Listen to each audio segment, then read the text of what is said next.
ಕಳೆದ ಜುಲೈ 14ರಂದು ಶ್ರೀರಂಗಪಟ್ಟಣದ ಹತ್ತಿರ ಇರುವ ನಿರ್ದಿಗಂತದಲ್ಲಿ ಅವರ ವರ್ಷಾಚರಣೆಯ ಅಥವಾ ವರ್ಷ ಸಂಭ್ರಮದ ಕಾರ್ಯಕ್ರಮದಲ್ಲಿ ಭಾಗವಹಿಸುವ ಅವಕಾಶ ನನಗೆ ಸಿಕ್ಕಿತ್ತು. ಅಲ್ಲಿ ಸಂಜೆಯ ಹೊತ್ತು ನಿರ್ದಿಗಂತ ಒಂದು ವರ್ಷದಲ್ಲಿ ಮಾಡಿದ್ದ ಕಾರ್ಯಕ್ರಮಗಳ ವಿವರಗಳನ್ನೆಲ್ಲ ಹೇಳ್ತಾ ಇದ್ದರು. ಆ ವಿವರಗಳಲ್ಲಿ ನನ್ನ ಭಾಗವಹಿಸುವಿಕೆಯೂ ಕೂಡ ಸ್ವಲ್ಪ ಇತ್ತು. ಅದೇನು ಅಂತಂದರೆ, ನಿರ್ದಿಗಂತದ ನಿರ್ದೇಶಕರಾದ ಶ್ರೀಪಾದ ಭಟ್ರು, ಆಮೇಲೆ ಪ್ರಕಾಶ್ ರೈ ಅವರು ನನ್ನ ಒಂದು ಉಪನ್ಯಾಸಕ್ಕೆ ಹೇಳಿದರು. ಆ ಉಪನ್ಯಾಸದಲ್ಲಿ ಹಳೆಗನ್ನಡ ಕಾವ್ಯಗಳ ಬಗ್ಗೆ ಮಾತಾಡ್ತಾ ಕೊನೆಯ ಹಂತದ ಕಾರ್ಯಕ್ರಮವಾಗಿ ಮಂಟೇಸ್ವಾಮಿ ಮಹದೇಶ್ವರ ಕಾವ್ಯದ ಒಂದು ಸ್ಲೈಡನ್ನು ಪ್ರದರ್ಶನ ಮಾಡಿ ಅದರ ವಿಶೇಷಗಳನ್ನು ಹೇಳಿದ್ದೆ. ಆಗ ಅದನ್ನು ಮೆಚ್ಚಿಕೊಂಡಂಥ ಪ್ರಕಾಶ್ ರೈ ಅವರು ಮತ್ತು ಶ್ರೀಪಾದ ಭಟ್ರು ಮತ್ತು ವಿದ್ಯಾರ್ಥಿಗಳು ಎಲ್ಲರೂ ಸೇರಿ ಅದಕ್ಕೆ ಯಾವುದಾದ್ರೂ ಒಂದು ರೂಪವನ್ನು ಕೊಡಬಹುದಾ ಅಂತ ಯೋಚನೆ ಮಾಡ್ತಾಯಿದ್ರು. ನಾನು ಕೂಡ ಆ ದಿಕ್ಕಿನಲ್ಲೇ ಮಾತಾಡ್ತಾ ಇದ್ದೆ.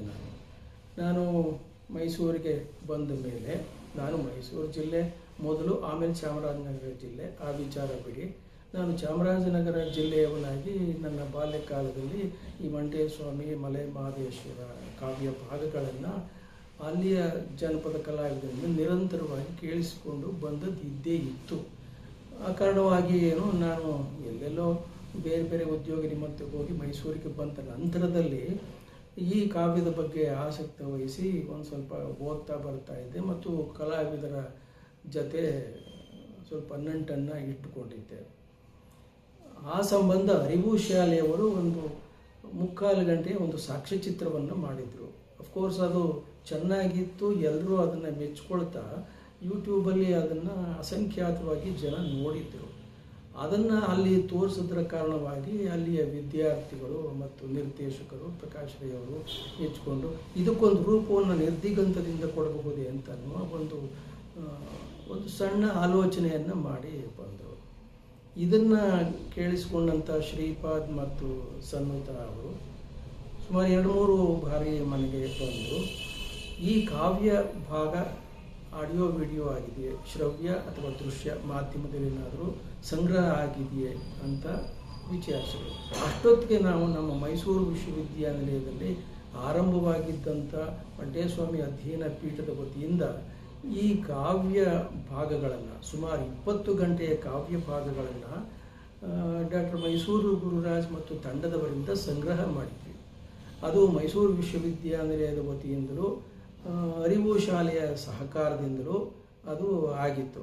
ಡಾಕ್ಟರ್ ಮನೋಹರ್ ಅವರು, ಬರ್ಟಿ ಒಲಿವೇರ ಅವರು, ಚಲಪತಿಯವರು ಇವರೆಲ್ಲ ಕೂಡಿ ಮತ್ತು ನಾನು ಸಹ ಸೇರಿ 20-22 ಗಂಟೆಯ ದೀರ್ಘ ಶ್ರವ್ಯ ಮತ್ತು ದೃಶ್ಯ ಮಾಧ್ಯಮದಲ್ಲಿ ಅದನ್ನು ಸಂಗ್ರಹಿಸಿದ್ವಿ.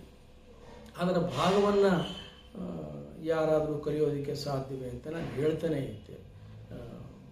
ಅರಿವು ಶಾಲೆಯವರಿಗೆ ಹೇಳ್ತಾ ಇದ್ದೆ, ನಾನು ಆಗಾಗ ಹೇಳ್ತಾ ಇದ್ದೆ. ಯಾಕಂದರೆ ಇದು ನಮ್ಮ ಮಳವಳ್ಳಿ ಮಹಾದೇವ ಸ್ವಾಮಿಯವರು ಹಾಡ್ತಾರೆ ಸರಿ, ಮೈಸೂರು ಗುರುರಾಜ್ ಹಾಡ್ತಾರೆ ಸರಿ, ಚಾಮರಾಜನಗರ ಜಿಲ್ಲೆಯಲ್ಲಿ ಇದರ ಭಾಗಗಳನ್ನು ಹಾಡ್ತಾರೆ, ಪೂರ್ಣವಾಗಿ ಯಾರೂ ಹಾಡಲ್ಲ, ಅಲ್ಪ ಸ್ವಲ್ಪ ಭಾಗ ಹಾಡ್ತಾರೆ. ಅದು ತುಂಬ ಕಷ್ಟ. ಅದು ದೃಶ್ಯ ಕಾವ್ಯ ಮತ್ತು ರಾಗಬದ್ಧವಾದ ಕಾವ್ಯ ಮತ್ತು ತಾಳಬದ್ಧವಾದ ಕಾವ್ಯ ಮತ್ತು ನೆನಪಿನಲ್ಲಿರಿಸಿಕೊಂಡು ಹಾಡಬೇಕಾದಂಥ ಜನಪದ ಕಾವ್ಯ ಮತ್ತು ಅದರ ಭಾಷೆಯೇ ಬೇರೆ. ಹೀಗಾಗಿ ಅದು ನಾನಾ ಮುಖಗಳಲ್ಲಿರ್ತಕ್ಕಂಥದ್ದು, ಅದು ಕಲಿಯೋದು ಕಷ್ಟ ಅದನ್ನು.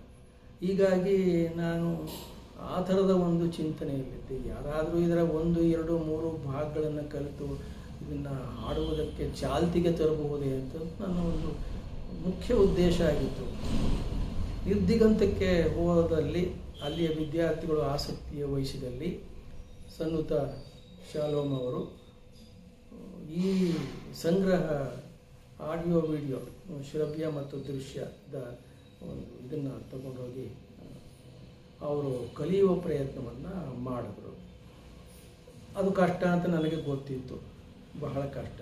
ಯಾಕೆ ಅಂದರೆ ಒಂದು ಮುಖ್ಯವಾದ ಸಂಗತಿ ಅಂತಂದರೆ ಈ ಜನಪದ ಮಹಾಕಾವ್ಯವನ್ನು ಗಂಟೆಗಟ್ಟಲೆ ದಿನಗಟ್ಟಲೆ ರಾತ್ರಿಗಟ್ಟಲೆ ಹಾಡ್ತಿರ್ತಾರೆ ಈ ಕಲಾವಿದರು ಹಳ್ಳಿಗಳ ಮೇಲೆಲ್ಲ ಹೋಗಿ.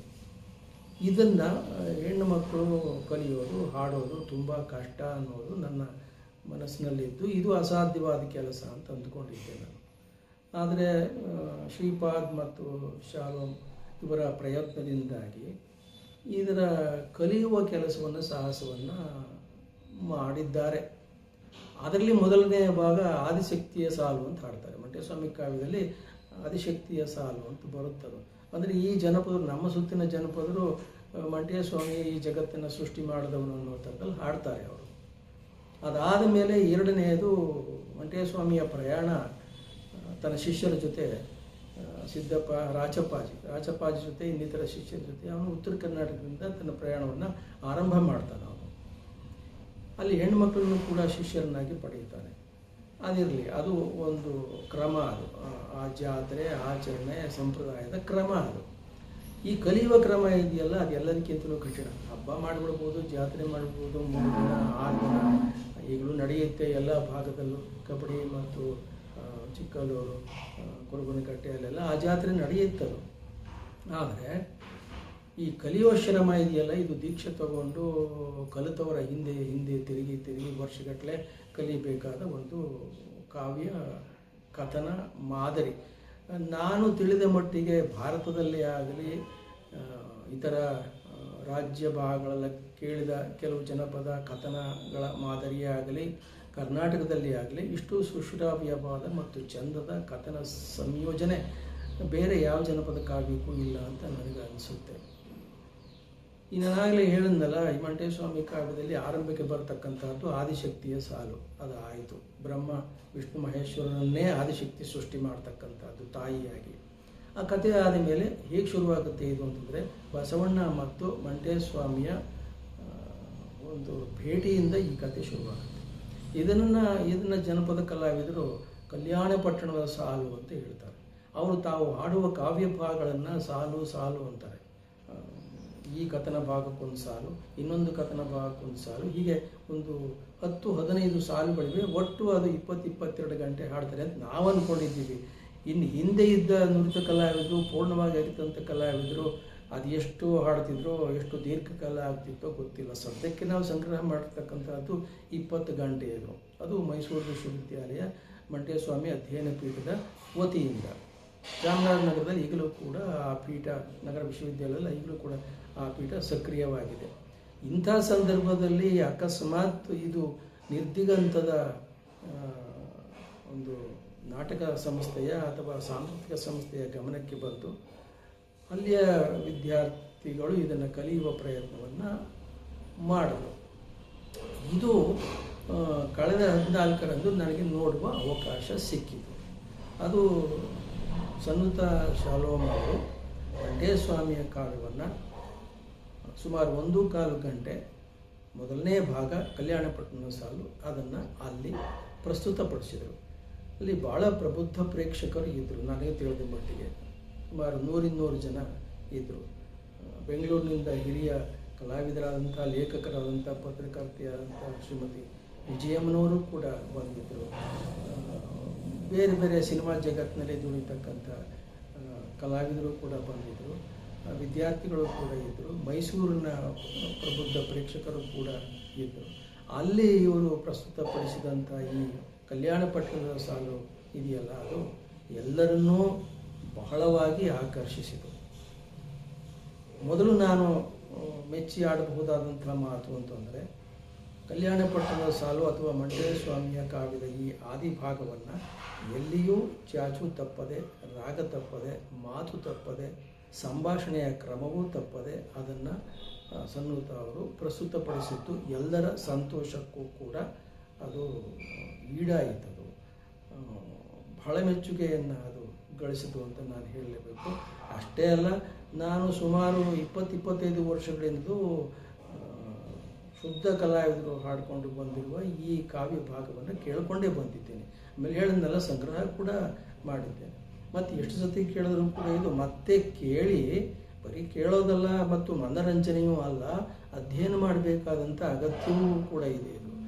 ಇದು ಈ ಹೊತ್ತಿನ ಅಥವಾ ಸೃಷ್ಟಿಯಾದ ಹೊತ್ತಿನ ಇಂದ ಹಿಡಿದು ಈವರೆಗೆ ಇದು ಅನೇಕ ವೈಚಾರಿಕ ಸಂಗತಿಗಳನ್ನು ಒಳಗೊಂಡಿದೆ. ಅನೇಕ ಪವಾಡ ಸಂಗತಿಗಳು ಇವೆ, ಅದು ಬೇಡ, ಅದು ಬೇರೆ ವಿಚಾರ ಬಿಡಿ. ನಮ್ಮ ಸಾಹಿತ್ಯ ಪರಂಪರೆಯಲ್ಲಿ ಪವಾಡಗಳು ವ್ಯಾಪಕವಾಗಿವೆ. ಆದರೆ ಅಲ್ಲಿರುವ ಯಾವತ್ತಿನ ಸಂಗತಿ ಇದೆಯಲ್ಲ, ವೈಚಾರಿಕ ಸಂಗತಿಗಳಿದೆಯಲ್ಲ, ಅದನ್ನು ಅಧ್ಯಯನ ಮಾಡಬೇಕಾಗಿದೆ ನಮ್ಮ ಸಾಹಿತ್ಯಾಸಕ್ತರು ಮತ್ತು ವಿದ್ಯಾರ್ಥಿಗಳು ಅಂತ ನನಗೆ ಅನಿಸಿದೆ. ನಮ್ಮ ಎಲ್ಲ ಮಹಾಕಾವ್ಯಗಳು, ರಾಮಾಯಣ ಮಹಾಭಾರತ ಇದೆಯಲ್ಲ ಸಂಸ್ಕೃತದ್ದು, ಅವು ದೀರ್ಘ ಪ್ರಯಾಣದ ಕಥನಗಳವು. ಆ ದೀರ್ಘ ಪ್ರಯಾಣದ ಕಥನವನ್ನು ಇದು ಕೂಡ ಹೇಳುತ್ತೆ. ಆ ಕಥೆಗಳು ಭಾರತ ವ್ಯಾಪ್ತಿಯ ಪ್ರಯಾಣ. ಆದರೆ ಈ ಕಥೆ ಇದೆಯಲ್ಲ, ಇದು ಉತ್ತರ ಕರ್ನಾಟಕದಿಂದ ದಕ್ಷಿಣ ಕರ್ನಾಟಕಕ್ಕೆ ನಮ್ಮ ಸ್ಥಳೀಯ ಸಂತ ಮಂಟೇಸ್ವಾಮಿ ಮಾಡುವ ಒಂದು ಪ್ರಯಾಣ. ಮಾದೇಶ್ವರನು ಕೂಡ ಅದೇ ಥರದ ಪ್ರಯಾಣಗಳನ್ನು ಕೈಗೊಳ್ತಾನೆ. ಪ್ರಯಾಣ ಇಲ್ಲದೆ ಸಂತರು ಇಲ್ಲ, ಸಂತರ ಹೇಳಿಕೆ ಇಲ್ಲದೆ, ಅವರ ಕಲ್ಯಾಣಕಾರಕ ಮಾತುಗಳನ್ನು ಕೇಳಿಕೆ ಇಲ್ಲದೆ ಈ ಜನ ಬದುಕಿಲ್ಲ. ಹಾಗಾಗಿಯೇ ಈ ಜನ ಅವರನ್ನು ಸ್ವೀಕರಿಸಿ ಮಹಾಕಾವ್ಯಗಳನ್ನು ಕಟ್ಟಿಕೊಂಡು, ಕಥನಗಳನ್ನು ಕಟ್ಟಿಕೊಂಡು, ಹಾಡಿಕೊಂಡು, ಜನಗಳನ್ನು ಮೆಚ್ಚಿಸಿಕೊಂಡು ಬಂದಿದ್ದಾರೆ. ಇದು ನಿರಂತರವಾಗಿ 4 ಶತಮಾನಗಳ ಕಾಲ ನಡ್ಕೊಂಡು ಬಂದಿರತಕ್ಕಂಥ ಸಂಗತಿ. ಇದು ಬಸವಣ್ಣನವರದು 12ನೇ ಶತಮಾನ, ಮಂಟೇಸ್ವಾಮಿದು 15ನೇ ಶತಮಾನ. ಈಗ ಸದ್ಯದ ಸಂಶೋಧನೆಗಳ ಪ್ರಕಾರವಾಗಿ ಇವರಿಬ್ಬರನ್ನ ಸೇರಿಸಿ, ಇವರ ನಡುವೆ ಅಲ್ಲಮಪ್ರಭುವನ್ನು ತಂದು, ಅಲ್ಲಮಪ್ರಭು ಮಂಟೇಸ್ವಾಮಿಯ ಅವತಾರವಾಗಿ ಅಥವಾ ಮಂಟೇಸ್ವಾಮಿ ಅಲ್ಲಮನ ಅವತಾರವಾಗಿ ಅವರನ್ನು ಒಂದು ಮಾಡಿ ಏಕೀಭವಿಸಿ ಕಲ್ಯಾಣಕ್ಕೆ ಕರ್ಕೊಂಡು ಹೋಗಿ ಬಸವಣ್ಣನ ಮುಂದೆ ನಿಲ್ಲಿಸಿ ಒಂದು ಚರ್ಚೆಯನ್ನು ಏರ್ಪಡಿಸಿ, ಅದರಲ್ಲಿ ಬಸವಣ್ಣನಿಗೂ ಕೂಡ ನಮ್ಮ ಮಂಟೇಸ್ವಾಮಿ ಮಾರ್ಗದರ್ಶನವನ್ನು ಮಾಡಿ ಬರ್ತಾನೆ ಅಂತನ್ನುವ ಹೆಮ್ಮೆಯ ಕತೆ. ಇಲ್ಲಿ ಯಾರು ಹಿರಿಯರು ಯಾರು ಕಿರಿಯರು ಅನ್ನುವ ಸಂಗತಿ ಅಲ್ಲ. ಇಲ್ಲಿ ಕಾಲಕಾಲಕ್ಕೆ ಎಲ್ಲವೂ ಒಂದು ಸ್ವಲ್ಪ ಪುನರ್ವಿಮರ್ಶೆಗೆ, ಪುನರ್ಮನನಕ್ಕೆ ಒಳಗಾಗಬೇಕಾದಂಥ ಸಂಗತಿ ಇದೆ. ಯಾರೋ ಮಹಾನುಭಾವರು ಒಂದು ಕಾಲಕ್ಕೆ ಬರ್ತಾರೆ. ಆ ಒಂದು ಕಾಲಕ್ಕೆ ಬಂದು ಅವರು ಏನೋ ಒಂದಿಷ್ಟು ಒಳ್ಳೆಯ ಸಂಗತಿಗಳನ್ನು, ಸಮಾಜವನ್ನು ಒಂದಿಷ್ಟು ಮುಂದಕ್ಕೆ ಕೊಂಡೊಯ್ದರೆ ಮತ್ತೆ ಅದೇ ಸಮಾಜ ಯಥಾಸ್ಥಿತಿಗೆ ಬಂದು ನಿಲ್ಲುವ ಸಾಧ್ಯತೆಗಳು ಇರ್ತವೆ. ಹಾಗೆ ಇನ್ನೊಬ್ಬ ಬಂದು ಅದನ್ನು, ಆ ಸಂಗತಿಗಳನ್ನು ಮತ್ತೆ ಪುನರ್ಮನನ ಮಾಡಿ ಅದನ್ನು ಸರಿಪಡಿಸಿ ಇನ್ನೊಂದು ಆಂದೋಲನವನ್ನು ಹುಟ್ಟಿ ಹಾಕ್ತಾನೆ. ಆ ಥರ ವಚನ ಸಂಗತಿಗಳು ಮುಗಿದ ಮೇಲೆ ಈ ಮಂಟೇಸ್ವಾಮಿಯ ಸಂಗತಿ ಆರಂಭವಾಗಿದೆ. ನಾನಿದನ್ನು ಏನು ಹೇಳ್ತೀನಿ ಅಂತಂದರೆ, ಉತ್ತರ ಕರ್ನಾಟಕದಲ್ಲಿ ಮೊಳೆತ ಸಂಗತಿಗಳು ದಕ್ಷಿಣ ಕರ್ನಾಟಕದಲ್ಲಿ ಸ್ವಲ್ಪ ಬೆಳೆದು ಸಸಿಯಾಗಿ ಮರವಾಗಿ ಅದೊಂದು ಮಹಾಕಾವ್ಯ ರೂಪವನ್ನೇ ಪಡೆದುಕೊಂಡಂತಹ ಬೆಳವಣಿಗೆ ಅಂತ ಕರೆಯೋದಕ್ಕೆ ಇಷ್ಟಪಡ್ತೇನೆ. ಅಲ್ಲಿ ಬಸವಣ್ಣನ ಕುರಿತು ದೀರ್ಘ ಮಹಾಕಾವ್ಯಗಳು ಶಿಷ್ಟಕವಿಗಳಿಂದ ಸೃಷ್ಟಿಯಾಗಿದ್ದರೆ, ಇಲ್ಲಿ ಈ ಜನಪದ ಸಂತನನ್ನು ಇಟ್ಟುಕೊಂಡು ಜನಪದರೇ ಈ ಕಥೆಯನ್ನು ಕಟ್ಟಿದ್ದಾರೆ ಅಂತಂದರೆ ಅದು ಕೇವಲ ಪವಾಡಗಳು ಅಲ್ಲ, ಅದು ಕಥೆಯಲ್ಲ. ಅದರಲ್ಲಿ ನಾವು ಅರ್ಥ ಮಾಡಿಕೊಳ್ಳಬೇಕಾದ ಅನೇಕ ಸಂಗತಿಗಳಿವೆ. ಅದರ ಪ್ರಾರ್ಥನೆಯೇ ಜಾಗತಿಕ ರೂಪದಲ್ಲಿದೆ. ಅದು ಬಡವರ ಮನೆಯಲ್ಲೂ ಜ್ಯೋತಿ, ಬಲ್ಲಿದರ ಮನೆಯಲ್ಲೂ ಜ್ಯೋತಿ, ಸತ್ತವರ ಮನೆಯಲ್ಲೂ ಜ್ಯೋತಿ, ಹೆತ್ತವರ ಮನೆಯಲ್ಲೂ ಜ್ಯೋತಿ, ತಿಪ್ಪೆ ಮೇಲೆ ಕತ್ಸಿ ಮಡಗಿದರು, ಹೀಗೆ ಮುಂದುವರಿಯುವ ಪ್ರಾರ್ಥನೆ. ತಿಪ್ಪೆ ಮೇಲೆ ಕತ್ಸಿ ಮಡಗಿದರು ಉರಿಯುವಂಥ ಪರಂಜ್ಯೋತಿ ಅಂತನ್ನುವ ಮಾತಿದೆಯಲ್ಲ, ಅದು ಯೂನಿವರ್ಸಲ್ ಅಂತ ಅನಿಸುತ್ತದು. ಎಲ್ಲರ ಮನೆಯಲ್ಲೂ ಅದು ಬೆಳಕು ಇದ್ದೇ ಇರುತ್ತೆ, ಅದಕ್ಕೆ ಭಿನ್ನ ಭೇದ ಇಲ್ಲ. ಈ ಥರದ ಮಾತುಗಳಿಂದಲೇ ಅದು ಆರಂಭ ಆಗುತ್ತೆ. ಈ ಥರದ ಪ್ರಾರ್ಥನೆಯನ್ನು ನಾನು ಯಾವ ಮಹಾಕಾವ್ಯದಲ್ಲೂ ಕೂಡ ಕೇಳಿಲ್ಲ. ನಾನು ತಿಪ್ಪೆ ಮೇಲೆ ಕತ್ಸಿ ಮಡಗಿದರೂ ಉರಿಯುವಂಥ ಪರಂಜ್ಯೋತಿ, ಅದು ಭಿನ್ನ ಭೇದವಿಲ್ಲದಂತೆ ಉರಿಯುವಂಥ ಪರಂಜ್ಯೋತಿ. ಅದು ಯಾಕೆ ಹಿಂಗೆ ಈ ಕಾವ್ಯದಲ್ಲಿ ಬರುತ್ತೆ ಈ ಮಾತು ಅಂತಂದರೆ, ಅನುಭವ ಮಂಟಪಕ್ಕೆ ಯಾವುದೋ ರೂಪದಲ್ಲಿ, ಅಂದರೆ ಕನಿಷ್ಠ ರೂಪದಲ್ಲಿ ಪ್ರವೇಶವನ್ನು ಪಡೆಯಬೇಕು ಅಂತ ಬಂದಂಥ ಮಂಟೇಸ್ವಾಮಿಯನ್ನು ಆ ಅನುಭವ ಮಂಟಪದ ಬಾಗಿಲಲ್ಲಿ ನಿಂತಿದ್ದ ಕಟುಕರ ಸಂಗಣ್ಣ, ಅಂದರೆ ಬಸವಣ್ಣನವರು ಇದ್ದ ಜಾಗದಲ್ಲಿ ಕೂಡ ಒಬ್ಬ ಕಟುವಾದ ಮನುಷ್ಯ ನಿಂತಿದ್ದ. ಅವನು ನೋಡಿ ಪ್ರವೇಶ ಕೊಡ್ತಿದ್ದ. ಇದು ನೋಡಿ ಎಲ್ರಿಗೂ ಪ್ರವೇಶ ಕೊಡ್ತಕ್ಕಂಥದ್ದಲ್ಲ. ಯಾರ್ಯಾರೋ ಯಾವುದೋ ರೂಪದಲ್ಲಿ ಬಂದರೂ ಕೂಡ ಪ್ರವೇಶ ಅಗತ್ಯ ಇರಬೇಕು. ಮನುಷ್ಯರಿರುವ ಜಾಗದಲ್ಲಿ ಮನುಷ್ಯ ಇರಬೇಕು.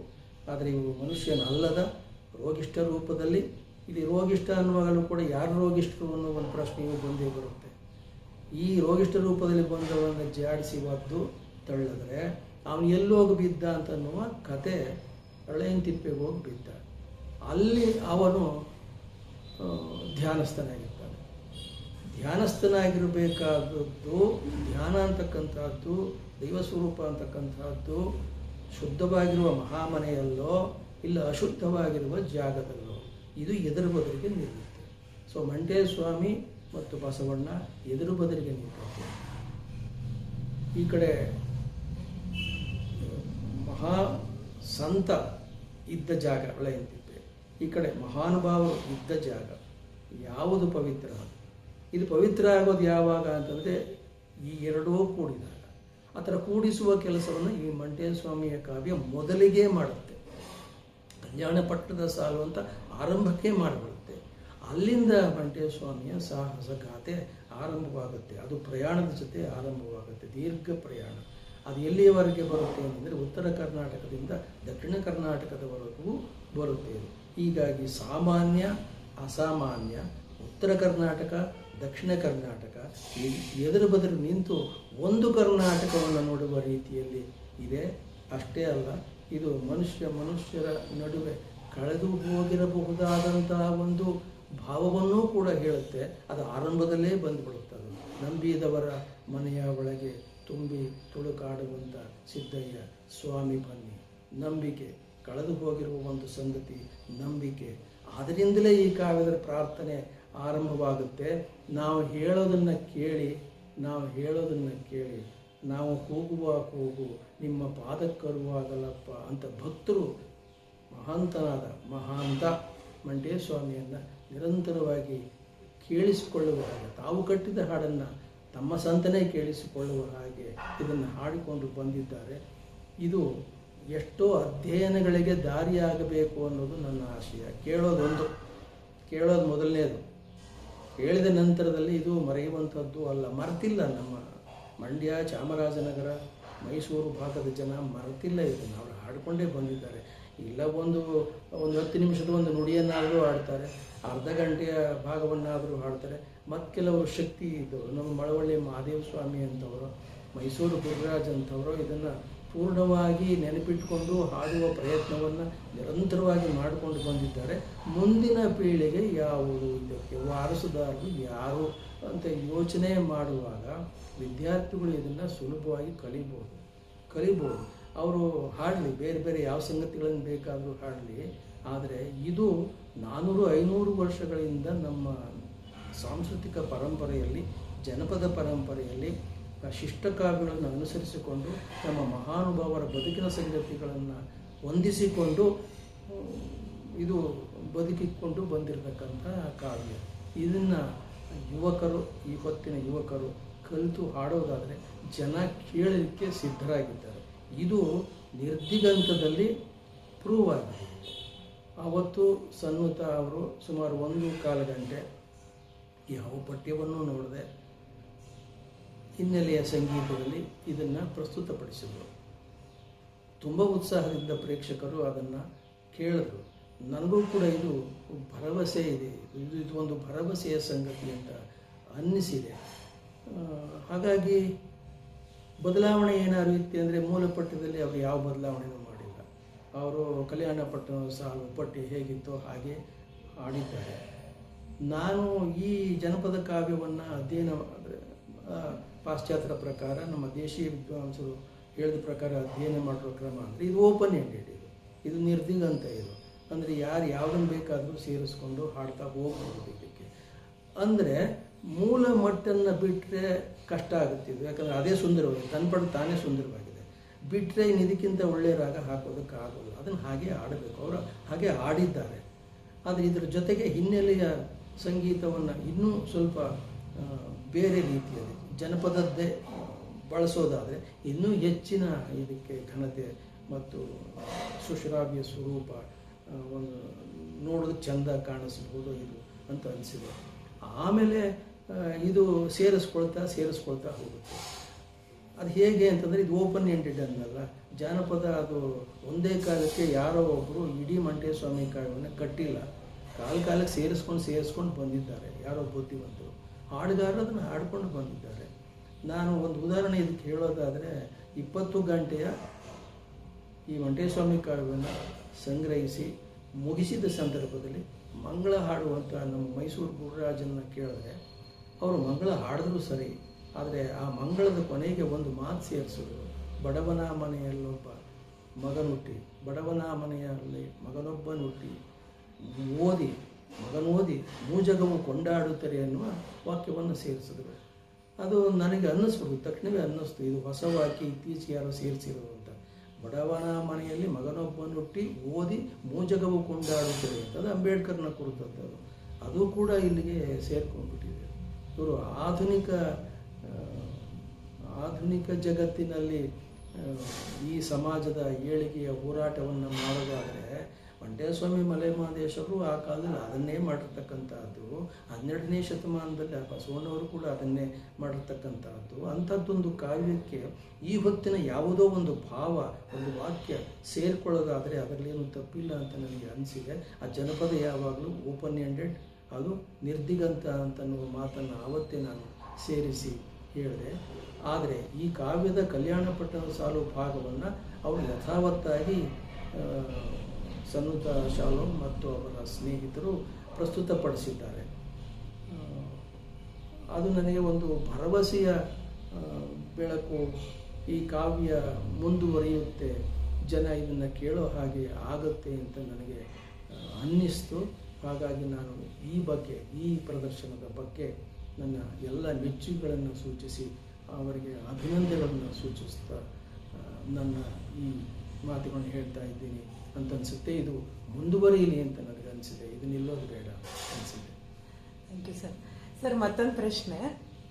ಇದನ್ನ ಹೆಣ್ಮಕ್ಳು ಹಾಡಬಹುದು ಅಂತ ಅವತ್ತು ನೀವು ಹೇಳ್ತಿದ್ರಿ. ಅಂದರೆ ಮಂಟೇಸ್ವಾಮಿ ಯಾವ ರೂಪನಲ್ಲಿ ಬಂದಿದ್ನೋ ಗೊತ್ತಿರಲಿಲ್ಲ ನಮಗೆ. ಅದು ಹೆಣ್ಣೋ ಗಂಡೋ ಅಥವಾ ಮೊದಲನೇ ಹೆಣ್ಮಕ್ಳಿಗೆ ಮೊದಲನೇ ಸ್ಥಾನ ಕೊಟ್ಟು ಅವಕಾಶ ಕೊಟ್ಟಂತ ಮಂಟೇಸ್ವಾಮಿ ಅವರನ್ನು ಬೆಳೆಸ್ತಾ ಹೋದ್ರು, ಹೆಣ್ಮಕ್ಳು ಪರಂಪರೆಯನ್ನು ಬೆಳೆಸ್ತಾ ಹೋದ್ರು ಅಂತ. ಅದ್ರ ಬಗ್ಗೆ ಒಂದು ಸಣ್ಣದಾಗಿ ಏನಾದ್ರು ಹೇಳಕ್ಕೆ? ಇದು ಬಹುಶಃ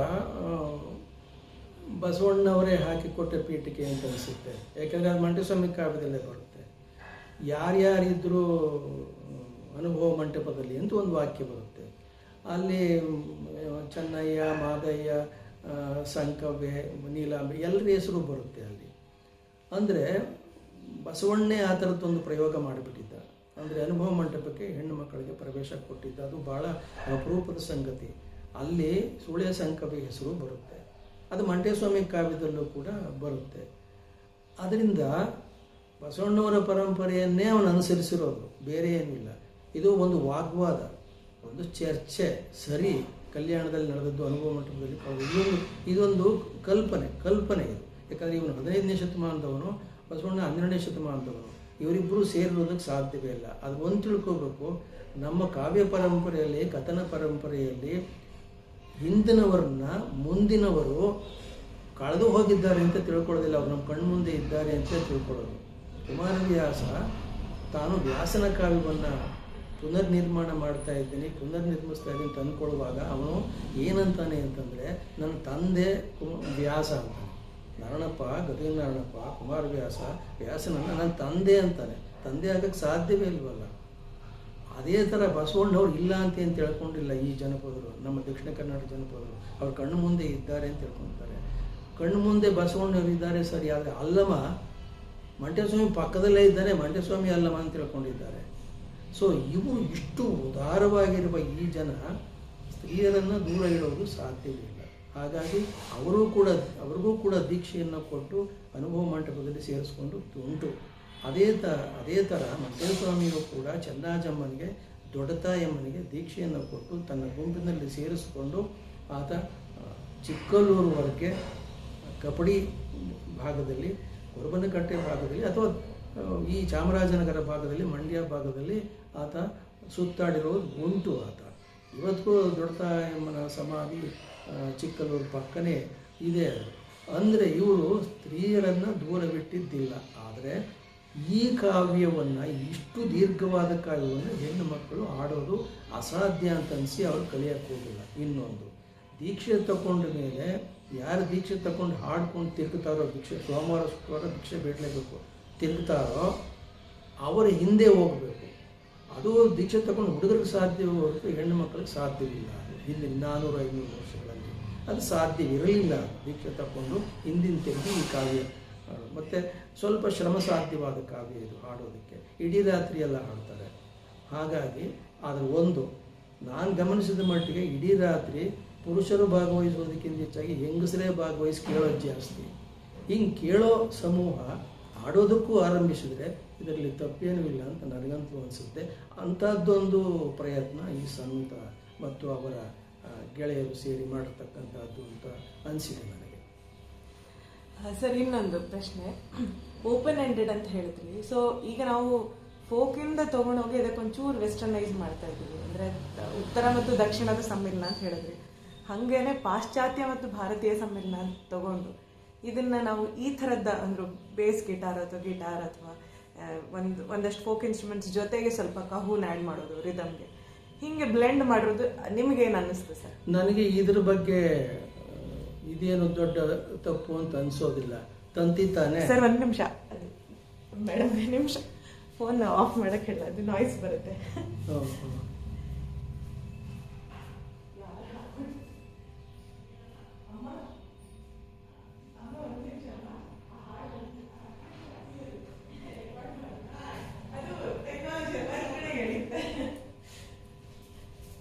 ಹಾಂ ಸರ್, ಹೇಳಿ ಸರ್, ಇನ್ಸ್ಟ್ರೂಮೆಂಟ್ಸ್ ಬಗ್ಗೆ. ಈಗ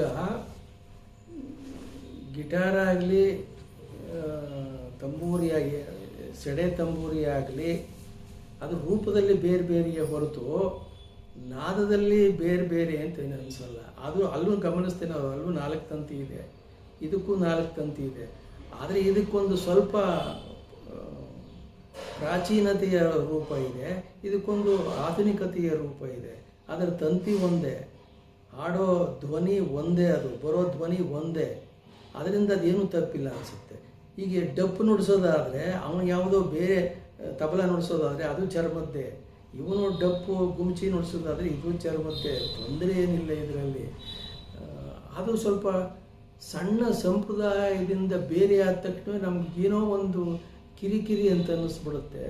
ಅದು ಇರಬೇಕಾದ ಅಗತ್ಯ ಇಲ್ಲ. ಈಗ ತಾಳಿ, ಈಗ ಮಂಟೇಸ್ವಾಮಿ ಹಾಡನ್ನೇ ಚಾಮರಾಜನಗರದ ಭಾಗದಲ್ಲಿ ಇನ್ಯಾರೋ ಹೇಗೋ ಹಾಡಿದ್ರೆ ಏನು ಮಾಡಬೇಕೀಗ? ಅದನ್ನು ಹೇಗೋ ಹಾಡಿದ್ರೆ, ಏನೂ ಇಲ್ಲದೆ ಸುಮ್ಮನೆ ಹಾಡಿದ್ರೆ ಅದು ಹೌದು, ಅದು ಅವರ ಅನುಕೂಲ, ಅವರ ಇಷ್ಟಕ್ಕೆ ತಕ್ಕಂತೆ ಅವರು ಹಾಡ್ತಾ ಇದ್ದಾರೆ. ಇನ್ಯಾರೊಬ್ಬರು ತುಂಬ ಚೆನ್ನಾಗಿ ಹಾಡೋದಿದ್ದರೆ ಅದನ್ನು ಸ್ವೀಕರಿಸೋ ಬಗೆ ಹೇಗೆ? ಎಲ್ಲವನ್ನೂ ನಾವು ಸ್ವೀಕರಿಸ್ತಾ ಬಂದಿದ್ದೀವಿ. ಈಗ ತಂಬೂರಿ ಒಂದೇ ಇಟ್ಕೊಂಡು ಹಾಡ್ತಾರೆ ಕೆಲವರು, ಅದರ ದೀಕ್ಷೆ ತಗೊಂಡು. ಇಲ್ಲಪ್ಪ ನೀನು ಗುಂಚಿ ಬಾರಿಸಲೇಬೇಕು, ಅದು ಮಂಟೇಸ್ವಾಮಿ ಕಾವ್ಯಕ್ಕೆ ಅಂತ ಒತ್ತಾಯ ಮಾಡೋಕ್ಕಾಗೋದಿಲ್ಲ. ಹಾಗೆಯೇ ಕೂಡ ಇಲ್ಲಿಯೂ ತಂತಿಯ ವಾದ್ಯವನ್ನೇ ನುಡಿಸಿ ಹಾಡೋದಾದರೆ, ಚರ್ಮ ವಾದ್ಯ ಸಾಧನಗಳನ್ನೇ ನೀವು ಬಳಸೋದಾದರೆ ತಪ್ಪೇನಿದೆ. ಅದು ರೂಪ ಬೇರೆ ಅಷ್ಟೇ. ಅದು ಅವರ ಆ ಗುಂಪು ಬೇರೆ, ಈ ಗುಂಪು ಬೇರೆ, ರಾಗ ಒಂದೇ, ಎಲ್ಲರ ಅಂತರಂಗದ ರಾಗವೂ ಕೂಡ ಅದು ಒಂದೇ. ಅದನ್ನು ಕೆಡಿಸಿದ್ರೆ ಜನ ಕೇಳಲ್ಲ. ಅದು ಚೆನ್ನಾಗಿದ್ದರೆ ಜನ ಕೇಳಿಯೇ ಕೇಳ್ತಾರೆ, ಆ ಕಡೆ ಗಮನವೇ ಹೋಗಲ್ಲ. ಹಾಗಾಗಿ ಈ ಬದಲಾವಣೆಯ ಬಗ್ಗೆ ಇದು ವಿದ್ವಾಂಸರು ಹೇಳಿಬಿಟ್ಟಿದ್ದಾರೆ. ನೋಡಿ, ನಾನು ಎಷ್ಟೋ ಜನಪದ ಕಾವ್ಯಗಳನ್ನು ಸಂಗ್ರಹ ಮಾಡಿದ್ದೇನೆ. ಅದರಲ್ಲಿ ಎಷ್ಟೋ ಆಧುನಿಕ ಸಂಗತಿಗಳಿವೆ, ಹಳೆಯ ಸಂಗತಿಗಳು ಕೂಡ ಇವೆ. ಮಹಾಭಾರತದಲ್ಲೂ ಕೂಡ ಈ ಥರದ ಆಧುನಿಕ ಸಂಗತಿಗಳು, ಹಳೆಯ ಸಂಗತಿಗಳು ಇವೆ. ಅದು ನನಗೆ ಗೊತ್ತಿದೆ. ನೀವು ಮಹಾಭಾರತದ ಈ ಪರ್ವವನ್ನು ಓದಿದ ನಂತರ ಇಂತಿಂಥ ಪೂಜೆ ಮಾಡಬೇಕು ಅಂತಿದೆ. ಅದು ಆಮೇಲೆ ಸೇರಿಕೊಂಡಿರೋದು, ಅದನ್ನೇನು ವ್ಯಾಸರ ಬರೆದಿಲ್ಲ. ಅದು ಸೇರ್ಪಡೆ, ಅದು ಪ್ರಕ್ಷಿಪ್ತ. ಇಲ್ಲೂ ಕೂಡ ಹಾಗೆ ಪ್ರಕ್ಷಿಪ್ತಗಳು ಇರೋದಾದರೆ ಅಡ್ಮಿಸಿಬಲ್, ಅದು ಸ್ವಾಗತಾರ್ಹವೇ, ಅದೇನು ತಪ್ಪಲ್ಲ. ಆದರೆ ಅದರ ಮೂಲ ಸಂಗತಿಗಳನ್ನು ಉಳಿಸಿಕೊಳ್ಳುವುದರ ಬಗ್ಗೆ ನಾನು ಖಚಿತವಾಗಿದ್ದೇನೆ. ಹಾಗಾಗಿ ತಂತಿ ಒಂದೇ ಆಗೋದಾದರೆ, ರಾಗ ಒಂದೇ ಆಗೋದಾದರೆ, ಮಟ್ಟು ಒಂದೇ ಆಗೋದಾದರೆ, ರಾಗ ಸುಶ್ರಾವ್ಯವಾಗಿರೋದಾದರೆ, ವ್ಯಕ್ತಿಗಳು ಬೇರೆ ಆದರೆ ಏನೀಗ? ನಾನೇ ಹಾಡಬೇಕು ಅನ್ನೋದೇನಿದೆ, ನಾನೇ ಮಾತನಾಡಬೇಕು ಅನ್ನೋದೇನಿದೆ? ನನಗಿಂತ ತುಂಬ ಚೆನ್ನಾಗಿ ಅಧ್ಯಯನ ಮಾಡೋರು ಇರೋದಾದರೆ ಸಂತೋಷ, ತುಂಬ ಚೆನ್ನಾಗಿ ಹಾಡೋದಾದರೆ ಕೇಳೋದಕ್ಕೆ ನನಗೆ ಸಂತೋಷ. Thank you sir.